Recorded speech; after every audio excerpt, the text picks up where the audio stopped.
Halo rekan-rekan pendidik semuanya, selamat datang di sesi bedah materi kita kali ini.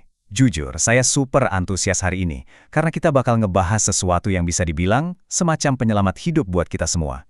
Kita bakal ngebahas cara menaklukkan gunung administrasi yang sering banget bikin kita kurang tidur.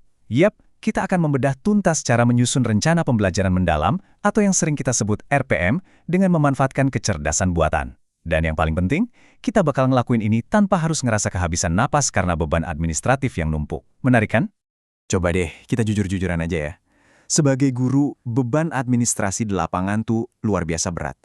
Menyusun rencana pembelajaran yang gak cuma sekedar selembar kertas formalitas, tapi benar-benar mendalam dan bermakna buat siswa, itu sering banget ngerampas waktu istirahat Anda. Jadi, pertanyaan krusial yang bakal kita pecahkan bareng-bareng di sesi ini adalah, gimana sih caranya kita membangun RPM yang komprehensif tanpa harus membuang waktu berjam-jam yang sebetulnya bisa banget kita pakai buat interaksi langsung sama murid-murid kita? Oke, biar nggak penasaran, mari kita selami ini. Peta jalan kita hari ini simpel aja. Pertama, kita samakan dulu persepsi soal fondasi pembelajaran mendalam. Kedua, kita intip resep prompt AI sempurnanya. Ketiga, langsung kita praktik eksekusi di ChatGPT. Dan keempat, soal modifikasi dan sentuhan akhir. Kita masuk ke bagian pertama, fondasi pembelajaran mendalam.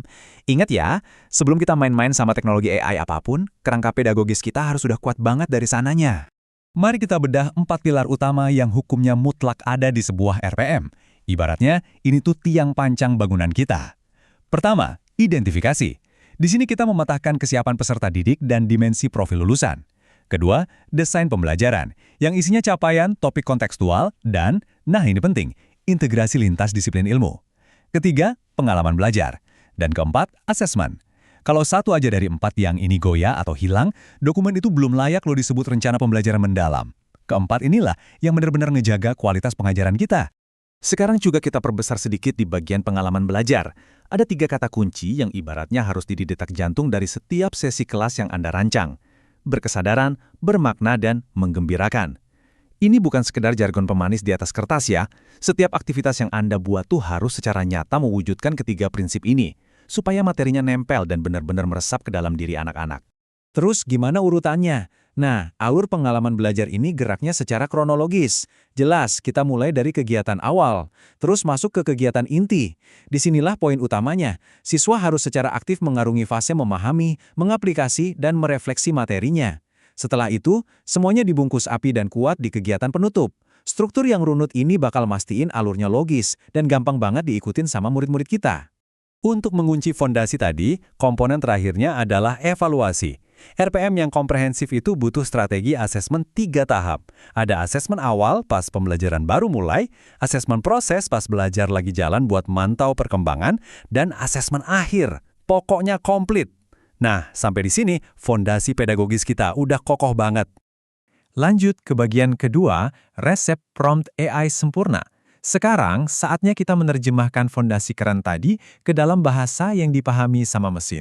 Rahasia dari semua penghematan waktu kita ini ternyata bergantung pada satu angka, 18.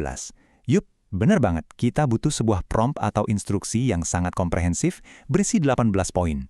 Kenapa sih harus sampai 18? Karena instruksi yang super detail inilah yang bakal mastiin si AI nggak melewatin satupun komponen wajib RPM yang baru aja kita bahas tadi. Ke-18 poin itu kita pecah jadi 4 kategori utama, dan intinya gini, kita nggak boleh ngebiarin AI nebak-nebak maunya kita. Pertama, kita harus suapin AI secara spesifik dengan identitas dan konteks kelas kita. Kedua, kita masukin kerangka pedagogisnya, kayak dimensi profil lulusan. Ketiga, kita kasih strategi mengajar yang spesifik. Misalnya kita mau pakai model PJBL, butuh ice breaking, dan prinsip menggembirakan. Dan terakhir, kita harus tegas minta output yang kita butuhkan, seperti alur pelajaran dan format LKPD-nya. Ingat, kitalah sutradaranya di sini. Biar kebayang dan rekayasa prompt ini lebih gampang dipahami, mari kita pakai contoh kasus dunia nyata aja. Bayangin Anda ini guru penjas orkes alias olahraga buat anak kelas 5 SD. Topik yang mau diajarin adalah sepak bola. Spesifiknya teknik passing pakai kaki bagian dalam. Nah, kita bakal pakai skenario ini buat ngetes kemampuan AI-nya. Langsung aja kita masuk ke bagian ketiga, praktek eksekusi ChatGPT. Mari kita buktikan gimana alur kerjanya secara langsung. Proses teknisnya tuh sungguh luar biasa gampang. Setelah Anda nyesuaiin 18 poin instruksi tadi sama data olahraga kelas 5 Anda, cukup lakuin 4 langkah ini. Salin teks promptnya, buka chatgpt.com, terus mulai obrolan baru, tempelkan di kolom pesan, lalu klik kirim. Udah gitu doang. Habis itu, biarin asisten digital Anda ngerjain RPM komprehensif itu dalam hitungan detik. Nah, yang bikin geleng-geleng kepala dari hasilnya ini adalah seberapa cerdas AI merespons prompt kita. Bayangin, untuk pelajaran passing sepak bola kelas 5 tadi, AI-nya bisa dengan sempurna mengintegrasikan lintas disiplin ilmu.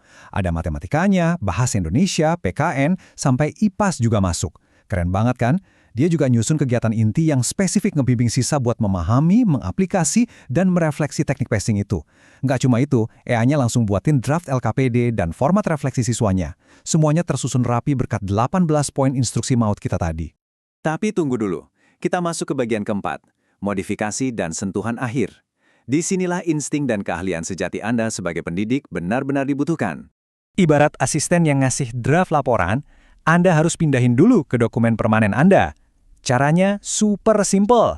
Cukup salin aja jawaban dari ChatGPT tadi, buka dokumen Word kosong, terus tempelkan di sana. Nah, sekarang Anda siap buat langkah keempat, tinjau dan modifikasi. Saya mau menekankan satu kutipan langsung dari materi kita hari ini. Tinggal kalian edit, kemudian kalian modifikasi sesuai dengan kebutuhan kalian, ya. Pesan ini tuh krusial banget. AI itu cuma asisten brilian yang bantu motong waktu ngetik dan bikin kerangka dasar. Tapi Anda tetaplah gurunya, sang ahli pedagogis yang sesungguhnya. Anda yang paling kenal anak-anak di kelas Anda, jadi Anda harus ngebaca ulang dan nyesuaiin rencana itu biar benar-benar pas sama karakteristik unik mereka. Sebagai penutup sesi bedah materi kita, saya mau ninggalin satu pertanyaan provokatif buat Anda renungkan. Bagaimana Anda akan menggunakan AI untuk memperkuat, bukan menggantikan, keahlian Anda sebagai seorang guru yang hebat? Dengan mendelegasikan tugas administratif yang bikin pusing kayak nyusun draft RPM ke AI, Anda itu baru aja memenangkan kembali berjam-jam waktu berharga Anda. Waktu yang sekarang bisa dicurahkan buat hal yang jauh lebih esensial, mendidik, menginspirasi, dan berinteraksi secara nyata dengan murid-murid Anda. Terima kasih banget udah bergabung di sesi eksplorasi materi yang mendalam ini. Sampai jumpa dan selamat merancang pembelajaran yang menggembirakan.